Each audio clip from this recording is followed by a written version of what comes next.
오늘 이 본문은 아마도 기독교 신앙 가운데에서 가장 높은 곳에 있는 말씀이자 또 가장 깊은 곳에 있는 말씀이기도 합니다. 그러니까 근원이 되는 말씀이기도 하고, 그리고 우리가 취하여 누려야 되는 말씀이기도 하다는 그런 의미입니다. 이 본문을 많이 들어보신 본문이지만 그럼에도 불구하고 우리의 삶 가운데에서 충분하게 적용되지 않는 그런 본문이기도 합니다. 이 말씀에는 큰 은혜가 있습니다.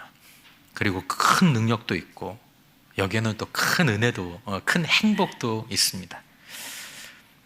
이 사실은 큰 산 같은 본문이기 때문에 이 말씀을 준비하면서 개인적으로 마음의 부담이 좀 있었고, 하지만 정말 기도하면서 바라기는 하나님께서 이 귀한 말씀을 성령으로 저와 여러분들에게 역사해 주셔서 이 말씀의 복을 조금이라도 맛보고 누리고 붙잡아 사는 은혜가 우리에게 있기를 주님의 이름으로 축원합니다.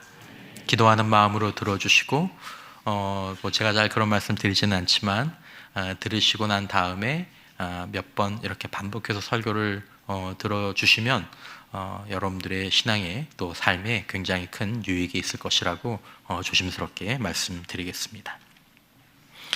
자, 오늘 사도 바울은 이 귀한 말씀을 자기로부터가 아니라 다른 곳에서부터, 한 사건에서부터 시작한다는 것을 주목하실 필요가 있습니다. 20절이 이렇게 시작되죠. 내가 그리스도와 함께 십자가에 못 박혔다.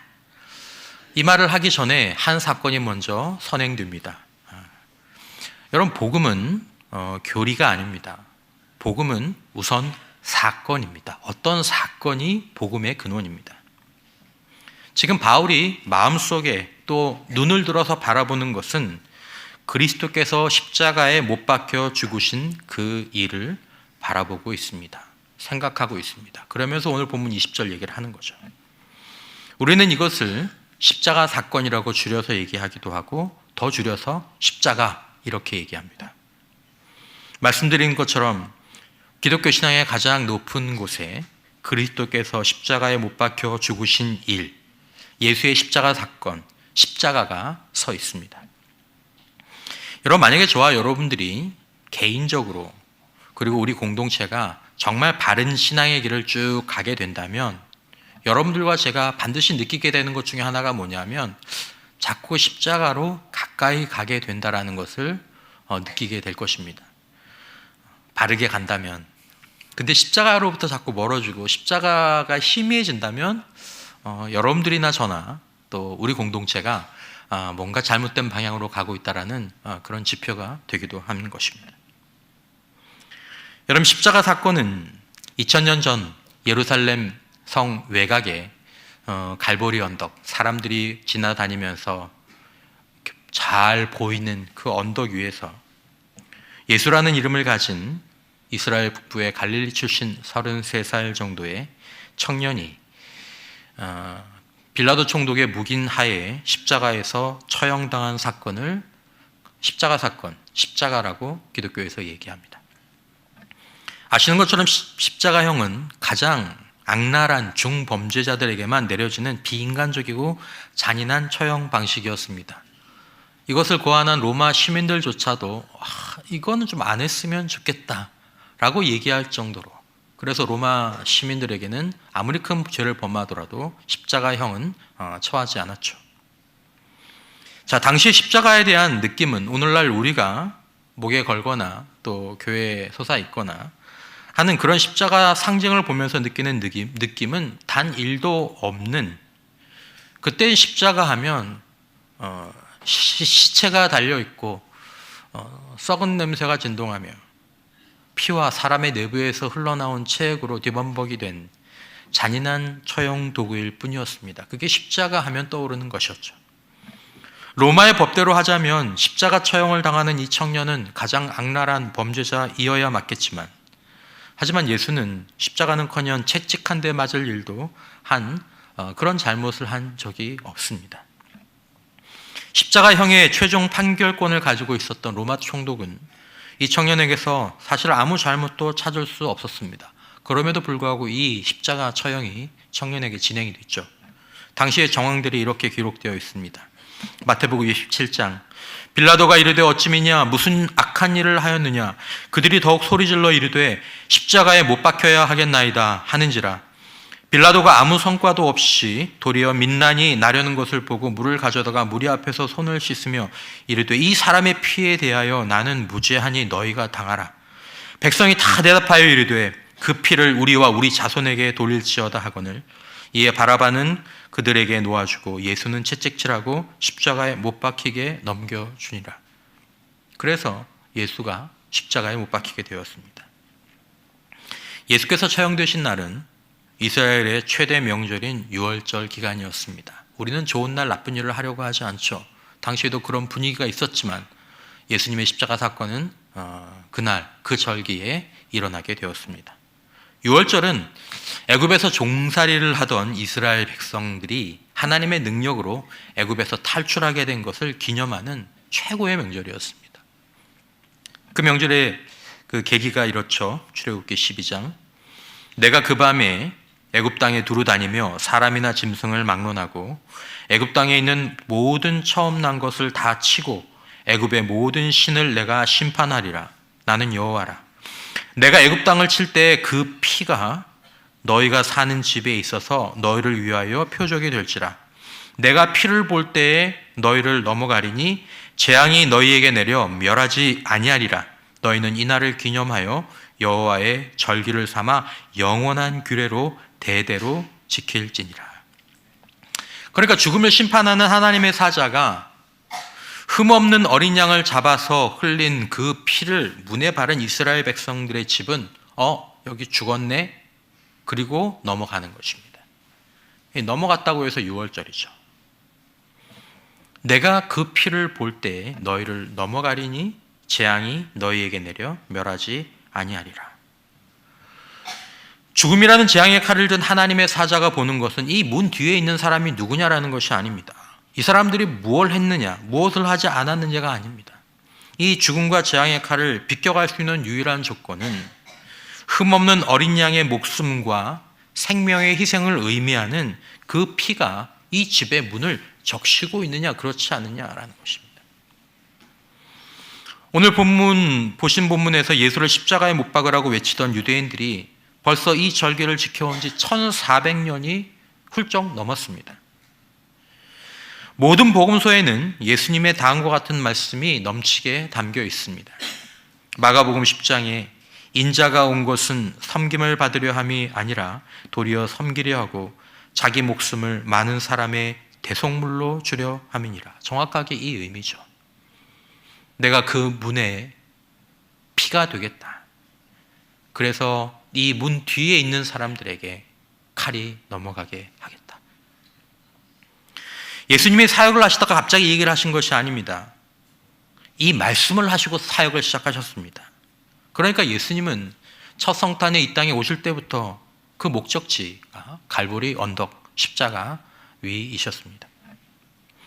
예수님이 이스라엘 백성들을 앞에 등장하시자마자 아직 한 사역도 시작하지 않았을 때 세례자 요한은 예수님을 이렇게 소개합니다. 요한복음 1장에 이튿날 요한이 예수께서 자기에게 나오심을 보고 이르되 보라 세상 죄를 지고 가는 하나님의 어린 양이로다. 어린 양인데 하나님의 어린 양, 하나님이 준비하신 어린 양이라는 것입니다.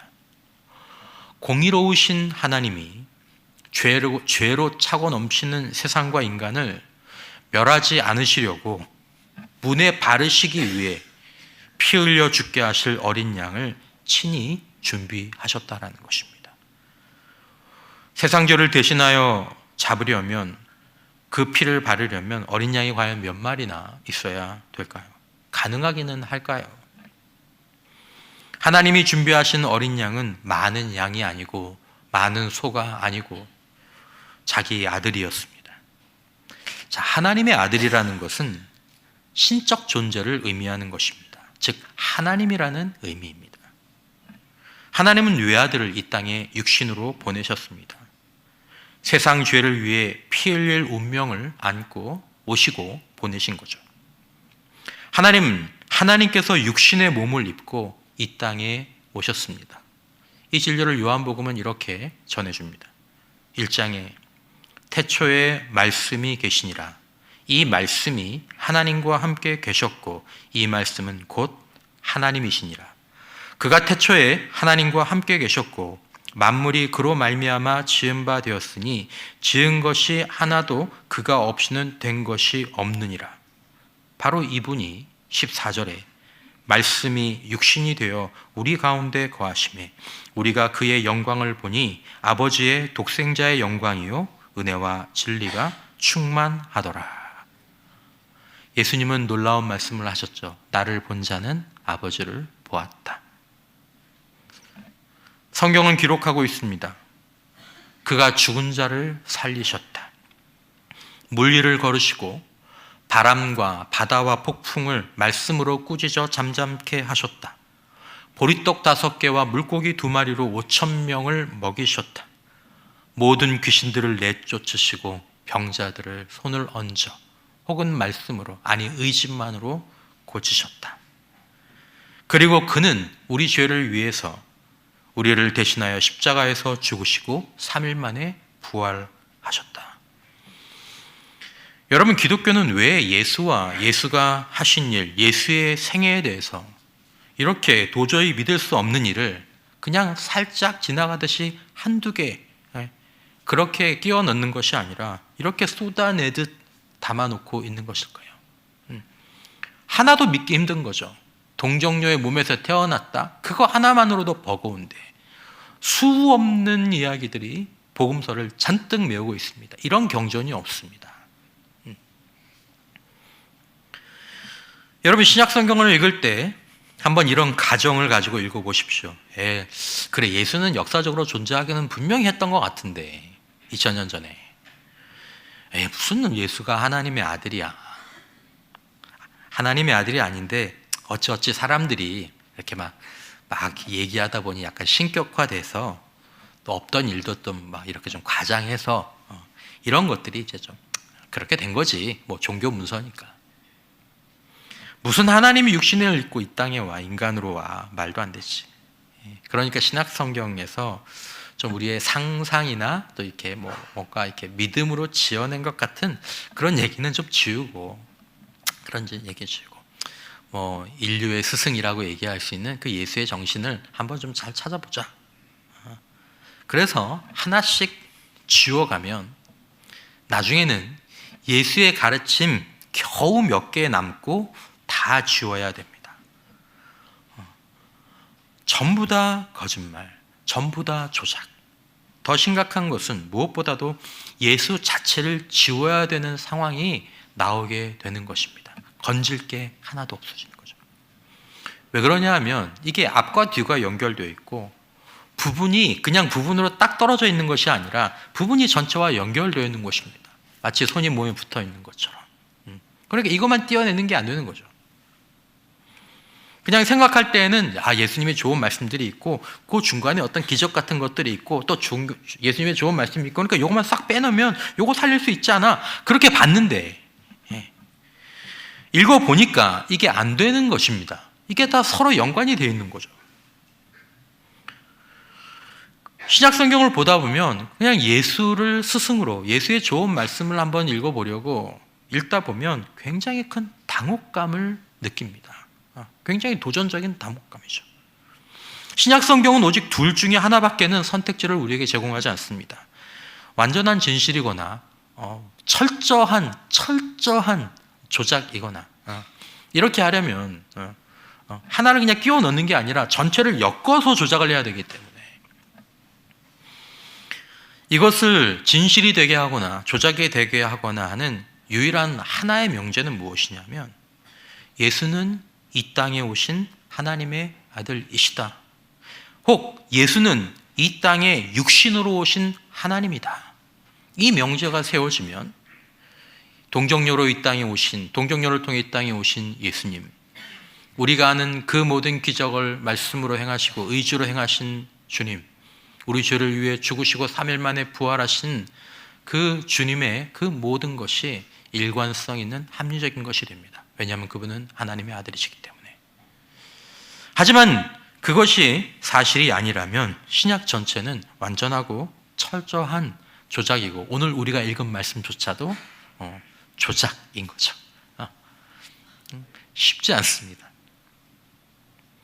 자, 그리스도가 십자가에 못 박혔다라는 것은 바로 이 사건을 의미하는 것입니다.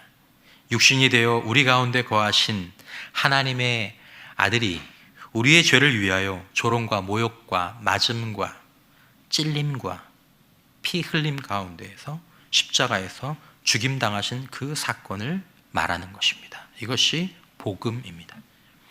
고린도전서 15장 3절 내가 받은 것을 먼저 너희에게 전하였노니 이는 성경대로 그리스도께서 우리 죄를 위하여 죽으시고 장사 지낸 바 되셨다가 성경대로 사흘 만에 다시 살아나신 것. 사도 바울은 이 예수 그리스도의 십자가 사건을 언급하고 그것을 마음에 기억하는 가운데, 그걸 떠올리는 가운데 바로 오늘 본문을 시작합니다. 내가 그리스도와 함께 십자가에 못 박혔나니. 이 말은 무슨 말입니까? 내가 죽었다라는 말입니다. 우리가 별로 좋아하지 않는 말입니다. 이 말은 다음 주쯤에 다시 한번 살펴보겠지만, 죽었다라는 말과 함께 가장 중요한 단어가 무엇이냐면 이 함께라는 것입니다. 내가 그리스도와 함께 죽었다. 여러분, 어쩌면 함께라는 이 단어는 성경에서 가장 중요한 단어 가운데 하나라고 주장해도 가능한 것입니다. 함께라는 말 다른 말로 얘기하면 연합을 의미하는 것입니다. 연합은 둘이 하나가 되는 것입니다. 연결되는 것입니다. 이것이 함께입니다. 자, 우리는 때로 십자가 사건을 이렇게 말합니다. 대신 속하여 준다라는 말이죠. 그럴 때 우리는 이런 이미지를 떠올리거나 가끔 비유로 얘기하곤 하는데, 십자가 사건을 은행의 계좌이체처럼 생각하는 거죠. 자, 내가 갚아야 될 돈이 너무 많아요. 근데 내가 지금 돈이 하나도 없어. 그런데 예수님께서 나타나셔서 야, 내가 대신 거기에 쏴줄게. 내가 쏴줄게. 그리고 예수님께서 거기에 돈을 탁 입금시켜 주시고 내 빚은 없어지는 거. 이걸 이런 개념으로 계좌이체하는 것처럼 이렇게 이해합니다. 또 이렇게 이해하기도 합니다. 예수님의 십자가, 내가 죽어야 하는데, 내가 죽을 뻔했는데 나는 안 죽고 예수님만 죽는 것으로 십자가를 이해하는 것입니다. 그러면서 때로 눈물을 흘리죠. 주님, 제가 죽어야 되는데 주님이 저를 위해서 대신 죽으셨네요. 완전히 틀린 건 아닙니다. 그런데 만약에 여러분, 저와 여러분들이 예수의 십자가를 그렇게 이해하고 있다면, 나는 안 죽고 예수만 죽는 십자가로 이해하고 있다면 예수님의 십자가가 우리와 상관이 없습니다. 여러분, 예수님께서 대신 죽으셨다는 말을 오해하시면 안 됩니다. 그 말은 나는 안 죽고 예수님만 죽으셨다는 말이 아닙니다. 여러분, 우리의 죄 문제가 해결되는 것은 어떻게 해결되냐 하면 예수 안에서 내가 심판을 당하고 예수 안에서 내가 죽었기 때문에 내 죄의 문제가 해결되는 줄 믿으시길 바랍니다. 내가 죽어야 끝나는 것입니다. 내가 죽어야, 죄의 문제가. 또 한 가지는 우리의 문제들, 우리의 반복되는 잘못들, 나쁜 습성들, 고질적인 것, 도저히 바뀌지 않을 거라고 생각하는 그런 것들. 그런 것들이 언제 끝날 수 있습니까? 죽어야 끝납니다. 그러니까 내가 죽지 않으면 그것들은 계속해서 우리 인생의 발목을 잡고, 우리 성품의 발목을 잡고, 우리 인생의 운명의 발목을 잡고, 가정의 발목을 잡고 사는 것입니다. 여러분, 사도 바울은 바르게도 예수님의 십자가에서 자신의 죽음을 보았습니다. 그것이 그리스도의 십자가이기 때문입니다. 그리스도의 십자가는 예수만 죽는 것이 아니라 하나님의 아들과 함께 내가 죽는 십자가가 그리스도의 십자가입니다. 이 땅에 육신으로 오신 하나님의 아들의 십자가에서 사도 바울은 주님의 죽음을 보면서 자신에 대한 철저하고 완전한 심판을, 자신에 대한 철저하고 완전한 멸망을 거기서 본 것입니다. 아, 내가 저렇게 죽는구나. 주님과 함께. 아, 내가 저렇게 심판을 당하는구나. 주님과 함께. 주님이 숨지실 때 내가 저렇게 죽었구나. 그러므로 히브리서 10장 10절 이 뜻을 따라 예수 그리스도의 몸을 단번에 들이심으로 말미암아 우리가 거룩함을 얻었노라. 얻을 것이다, 얻어간다가 아닙니다. 얻었노라입니다. 여러분, 우리는 예수님의 십자가에서 우리의 심판과 우리의 죽음을 반드시 볼 수 있게 되시기를 축원합니다. 내가 죽었구나. 예수님이 당하신 심판과 구원에서 나의 심판과 죽음을 볼 때 거기에 죄사함과 구원의 은혜가 임하고 과거와 우리가 단절되는 역사가 거기에 임하는 것입니다. 죽는 게 복입니다. 사도 바울에게 십자가는 하나님의 아들이 나를 사랑하사 나를 위하여 자기 자신을 버리신 사건이었습니다. 내 죄를 사해 주시려고, 구원의 은혜를 주시려고, 나를 과거와 완전히 단절시켜 주시려고. 그러므로 사도 바울은 나를 사랑하사 나를 위하여 자기 자신을 버리신 이 십자가를 연구하지 않았습니다. 십자가를 사랑했습니다. 그리스도의 십자가는 하나님의 아들이 못 박힌 십자가입니다. 그리고 그리스도의 십자가는 그 안에서 내가 그리스도와 함께 못 박힌 십자가이고 믿음으로 그리스도와 함께 십자가에 못 박힌 그것이어야 한다는 것입니다. 이것을 우리가 받아들일 때 우리에게 십자가의 첫 번째 은혜, 곧 죄사함의 은혜가 우리에게 부어지는 것입니다. 아, 주님이 저렇게 죽으셨는데 주님이 죽으실 때 나도 주님과 함께 죽었구나. 그래서 저 죽음이 나의 죽음이 되고, 그래서 저 심판이 나의 심판이 되고, 그래서 저 은혜가 내 은혜가 되는구나.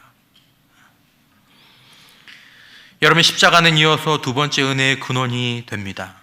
여러분, 우리는 때로 천국에 가고 구원을 얻는 것을 마치 무슨 새로운 계약서를 체결해서 티켓이나 자격을 얻는 것처럼 이해할 때가 있습니다.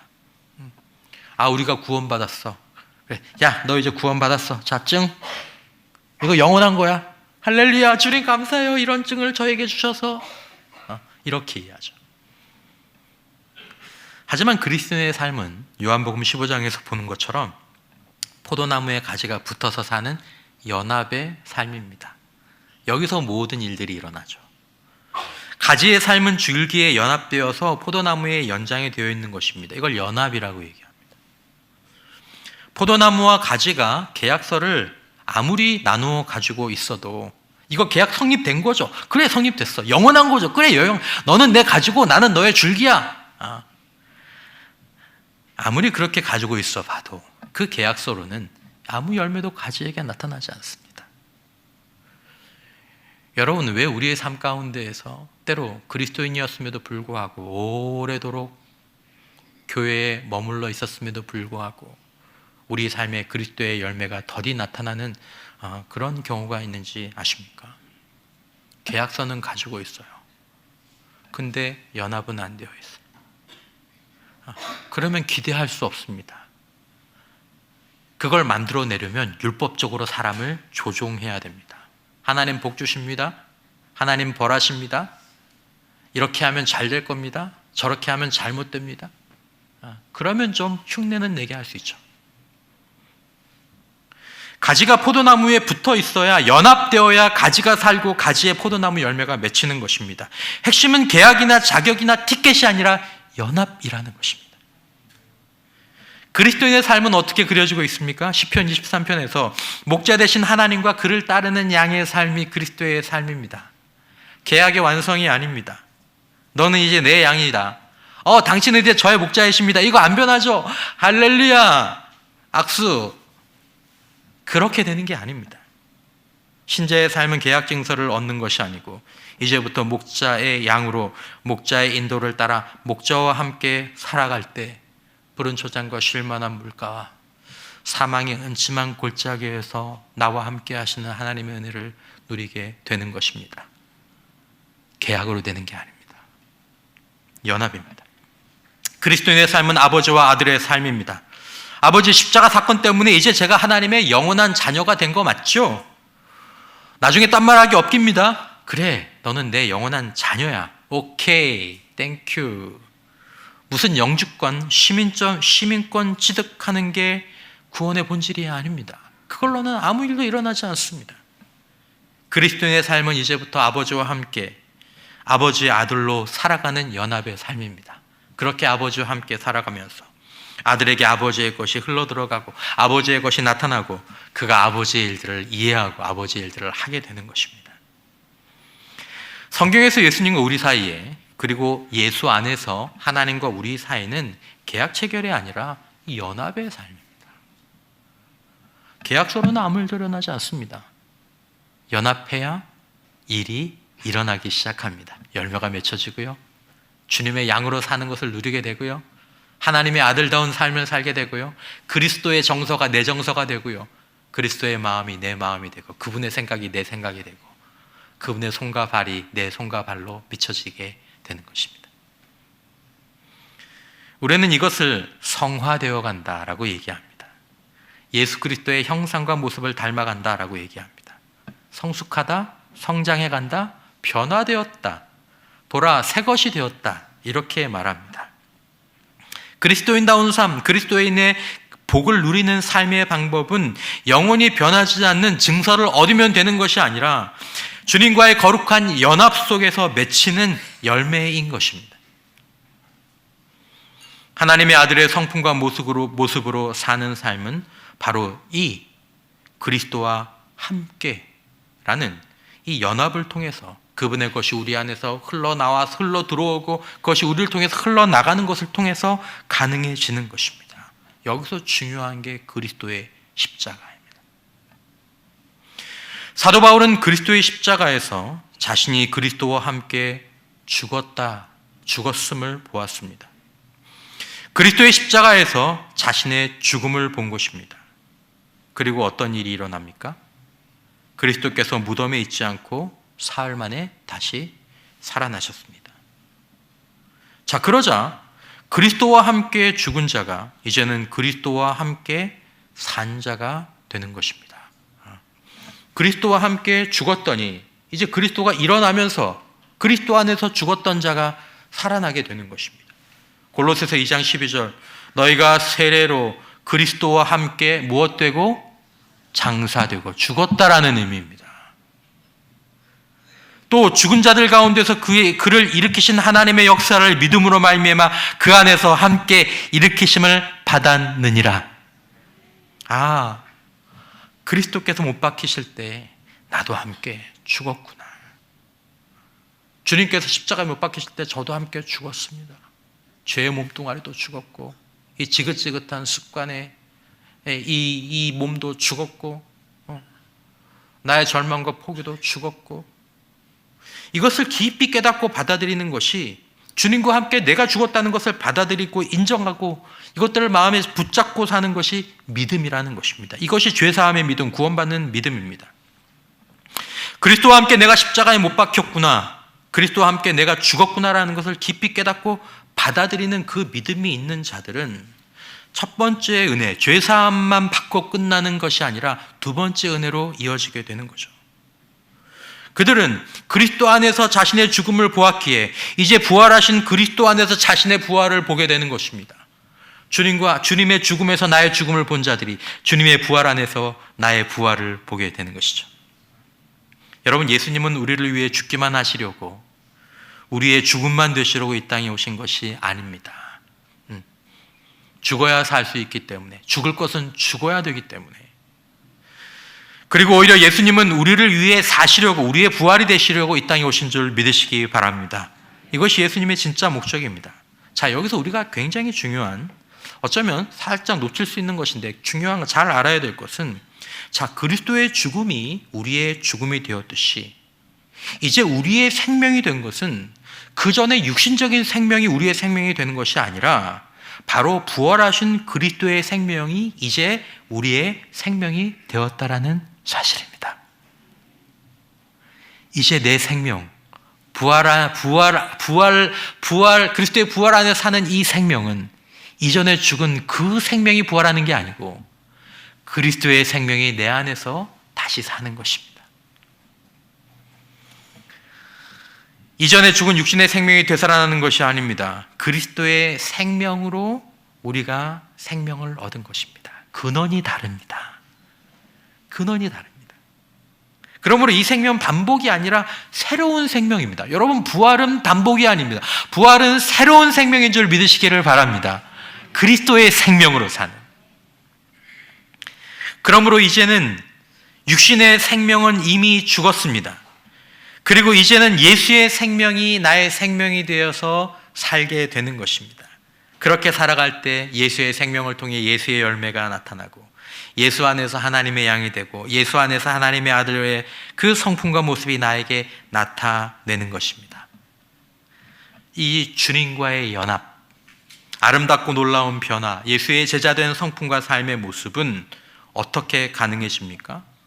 바로 그리스도의 십자가에서 함께 자기의 죽음을 보고 자기의 죽음을 진실하게 받아들이는 이 십자가 믿음에서 시작되는 것입니다. 그러므로 사도 바울은 당연히 이렇게 고백하는 것입니다. 내가 그리스도와 함께 십자가에 못 박혔나니 그런즉 이제는 누가 사는 것이 아니요 내가 사는 것이 아니요 오직 내 안에 부활하신 그리스도께서 생명으로 사시는 것이라. 어려운 말이 아닙니다. 그리스도의 죽음에서 나의 죽음을 볼 수만 있다면, 그리스도의 죽음에서 나의 죽음을 받아들인다면, 이제 부활하신 그리스도 안에서 이전의 육신적인 생명이 아니라 부활하신 그리스도의 생명이 나의 생명이 됨을 보는 것입니다. 그러므로 이제 나는 내가 사는 것은 그 전에 육신의 생명이 아니라 오직 내 안에 그리스도께서 사시는 것이다. 그리스도의 생명으로 살 수 있는 자가 된 것이다. 나는 이제 그리스도의 생명으로 사는 자가 되었구나. 이제 그리스도의 생명으로 살 수 있는 자가 되었구나. 그러므로 그전엔 할 수 없던 것을 이제 그리스도의 생명의 능력으로 할 수 있는 것이구나. 위대한 선언을 하게 되는 거죠. 여러분, 이것은 우리의 삶과 신앙에 즉시 적용되어야 될 보배로운 진리입니다. 어떤 분들은 내가 예수님께서 나의 죄를 위해서 십자가에서 죽으셨다라고 고백하고 내가 교회도 자주 나오고 기도도 열심히 하는데 나의 내면이나 생각, 내 삶에 진정한 변화가 나타나지 않아서 이상하게 생각하셨던 분은 없습니까? 죄책감이 들죠. 또 이제 교회를 다니니까 내가 더 바르게 좀 더 거룩하게 삶을 살아야 되겠다, 그렇게 결심하고 부담은 있는데 처음에는 딱 그렇게 긴장을 하니까 좀 변화되는 것 같아요. 그런데 어느 순간 제자리에 머무는 것 같아요. 정체가 나타나는 거죠. 그러다가 이제는 옛날 습관이나 모습이 조금씩 나타나면서 뭔가 혼란스러운 그런 분들이 계시지 않습니까? 그리스도인의 삶과 능력은 나의 의지와 결단에서 나오는 것이 아닙니다. 내 헌신에서 나오는 것이 아닙니다. 보은이 아닙니다. 감사의 반응도 아닙니다. 요한복음 15장 5절, 나는 포도나무요 너희는 가지라. 그가 내 안에 내가 그 안에 거하면 사람이 열매를 많이 맺나니 나를 떠나서는 너희가 무엇도 아무것도 할 수 없습니다. 그리스도의 열매, 그리스도의 모습, 그리스도의 성품, 그리스도의 능력, 그리스도의 정서, 이것은 그리스도와 참된 연합관계를 형성하고 있을 때만 우리를 통해서 나타나게 된다는 것입니다. 그러니까 주님은 우리를 행동을 명하시기 전에 연합으로 초대하십니다. 그렇게 해서 나타나는 변화는 진정한 변화입니다. 가지에서 열매가 맺히는 것 당연하지 않습니까? 자연스러운 변화입니다. 포도나무에 붙어있는 가지에서 포도 열매가 맺히는 것, 그리고 이것은 아주 강력한 변화이기도 합니다. 이런 그리스도와의 연합이 어디서 이루어지고 어떻게 이루어지느냐라는 것입니다. 어떻게 이 연합을 이루고 이 연합을 유지할 수 있는 것이냐? 바로 그리스도의 십자가. 우리가 무엇보다도 먼저 그리스도의 십자가에서 자신의 죽음을 인정하고 받아들일 때 그리스도와 함께 다음에 그리스도의 부활 속에서 예수 그리스도의 생명으로 내가 다시 태어나고 살게 된 것을 인정하고 받아들일 때 내가 죽고 내 안에 그리스도께서 사시는 역사가 나타나게 되는 것입니다. 여러분, 우리는 매일매일 그리스도와 연합된 자로 살기를 원할 것입니다. 우리의 기도 제목이죠. 주님, 주님의 가지가 되어서 열매를 맺게 해주세요. 주님, 오늘도 주님을 드러내게 해주세요. 오늘도 주님의 말씀을 따라 살 수 있도록 해주세요. 방법은 무엇입니까? 하나죠. 그리스도와 연합하는 것입니다. 우리가 노력해야 될 것은 무엇입니까? 열매를 맺기 위한 노력? 아닙니다. 그리스도와 연합하기 위한 노력을 가장 먼저, 가장 많이 해야 합니다.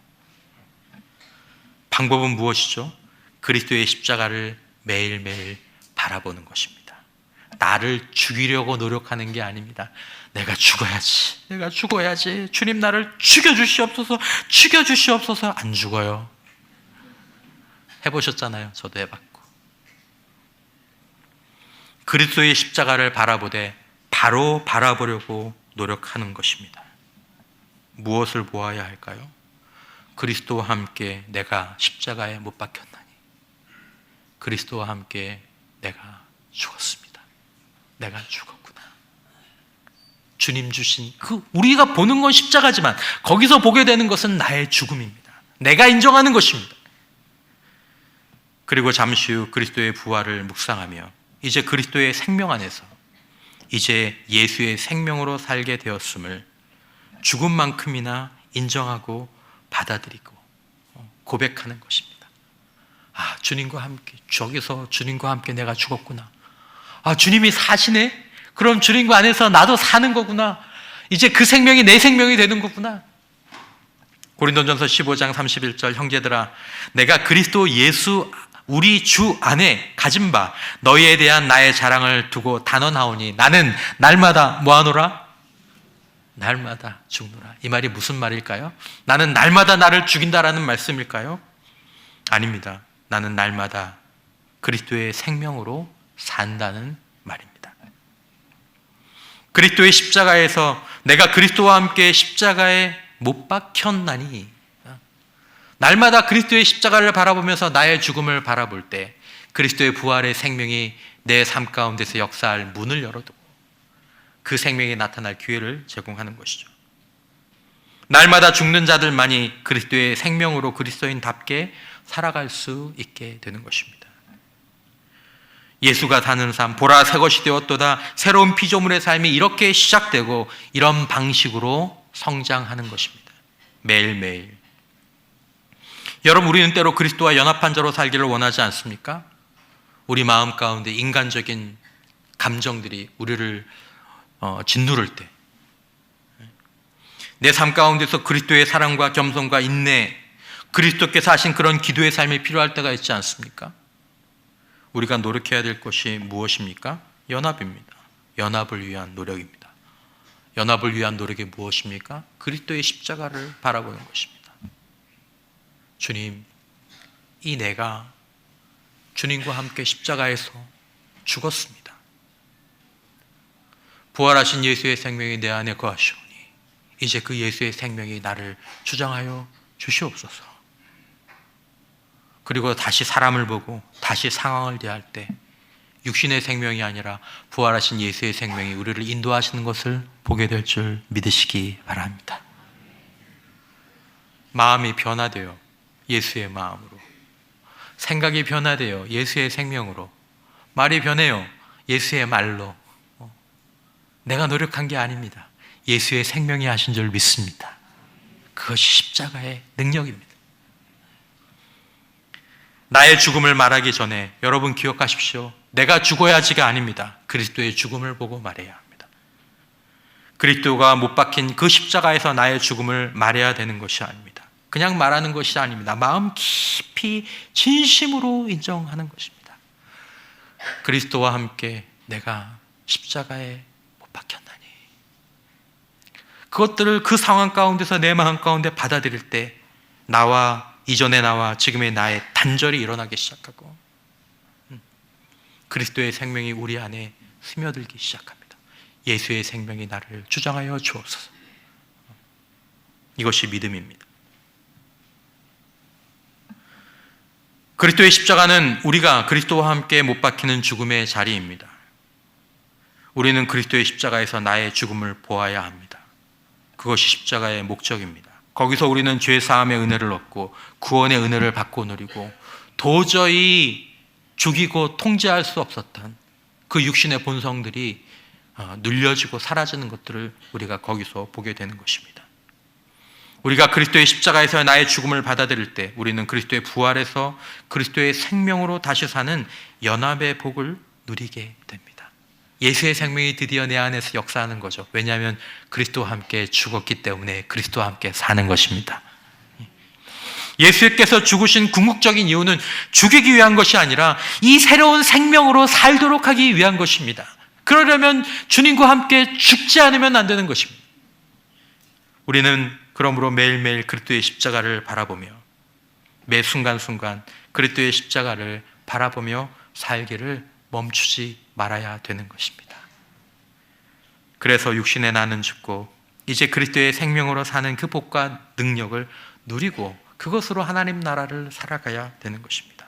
여러분, 돌아오는 한 주만이라도 어떤 순간에 예수의 생명이 나를 주장하는 것이 필요하다라고 느끼는 그 순간에 그리스도의 십자가를 바라보며 주님과 함께 내가 죽었으며 이제 내 안에 예수님이 예수의 생명으로 사신다라는 이 말씀을 붙잡고 살아보시기를 축원합니다. 그럴 때 우리 자신이 우리의 마음과 우리의 생각이 우리의 삶이 어떻게 달라지는지를 직접 경험해 보셨으면 좋겠습니다. 예수가 느껴지게 될 줄 믿습니다. 우리의 남은 산이 바른 복음, 그리스도의 십자가에서 죄사함과 구원의 은혜를 받으며 나아가 매일매일 나는 죽고 그리스도의 생명으로 매일매일 살아가는 사람, 그래서 그리스도가 내 안에 사시는 바로 그 삶을 누리고 붙잡고 살아가는 저와 여러분들이 되시기를 주님의 이름으로 간절히 축원합니다.